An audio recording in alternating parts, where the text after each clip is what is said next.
Баршаңызға сәлем достар. Бүгін әдеттегідей видеомыз түс шыру жайлы болады. Видеомыз ұнаса, лайк басып комментарий қалдырыңыз және каналға тіркелуді ұмытпаңыз. Бүгінгі түс шыру әйел адам түсінде ай көрсе қалай жорылады, сол жайлы болмақ. Ал ендеше бастайық. Егер бойда қыз түсінде толған айды көрсе, қуаныш пен бақыттың белгісі.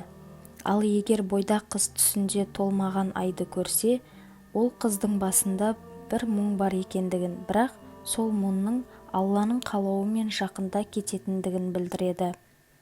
Түс шорушы ғалымдардың айтуынша, бойда қыз түсінде айды көруі сол түс көрген қыздың жүрегі мен құмарлығын бейнелейді деген.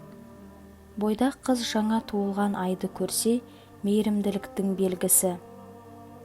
Егер бойда қыз түсінде жарқыраған айды көрсе, жалғыз басты өміріндегі ең басты нәрсесін білдіреді. Бойда қыз түсінде қызыл айды көрсе, жақын бір адамыңызға ашуланғаныңызды білдіреді. Ал егер күміс түстес айды көрсеңіз, тұрмыс құратындығыңызды білдіреді. Бойда қыз түсінде айдың жерге құлағанын көрсе, Аллаға көбірек дұға жасау керек екендігін білдіреді. Егер сіз оқу оқып жүрген адам болсаңыз, оқуыңызда қиыншылықтар болып жатқандығының белгісі. Тұрмыстағы әйел түсінде ай көрсе, отбасындағы әлеуметтік жағдайының жақсаратындығын білдіреді.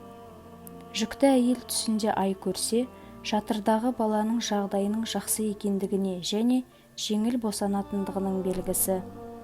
Жүкті әйел түсінде жаңа туған айды көрсе, өмірге келетін нәрестенің беделі жақсы болатындығын білдіреді. Достар, осымен түс шоруға арналған шығарылымымыз аяқталды.